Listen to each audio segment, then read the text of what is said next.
fairies and the enchanted forest. بہت عرصہ پہلے ایک جادوئی جنگل میں 3 پریاں رہتی تھی، منسا، ارمش اور منہا۔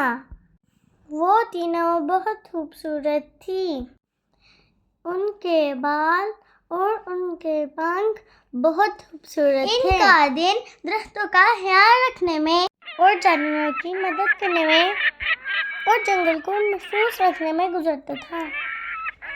ایک دن انہیں خبر ملی کہ جنگل کے درمیان ایک جادوئی پودا مرجھا رہا ہے۔ وہ پودا پورے جنگل کی جان تھا۔ اگر وہ ختم ہو جاتا تو سارا جنگل تباہ ہو جاتا۔ منسا نے کہا، کچھ نہ کچھ تو کرنا ہوگا۔ ارمش بولی، ہم تینوں مل کر اس کی حفاظت کریں گے۔ منہا نے کہا، وہ پودا اندھیرے میں چھپ گیا ہے، ہمیں خطرہ ہو سکتا ہے۔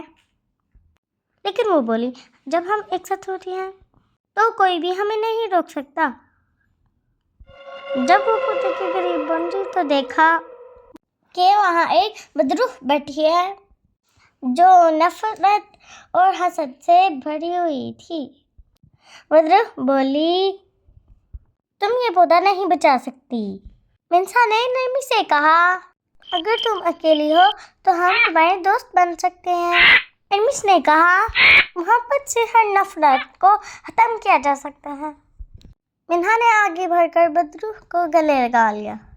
وہ بدروح رو پڑی اور بولی، مجھے آج تک کسی نے ایسا پیار نہیں کیا۔ بدروح نیکی میں بدل گئی اور پودا دوبارہ چمکنے لگا۔ ہر طرف خوشیاں ہی خوشیاں تھیں۔ سب جانور اور پریاں خوش تھیں۔ محبت، نیکی اور اتحاد سے ہر برائی کو شکست دی جا سکتی ہے۔ اگر ہم دل سے نیک بنیں اور ایک دوسرے کا ساتھ دیں تو کوئی بھی اندھیرا زیادہ دیر نہیں ٹک سکتا۔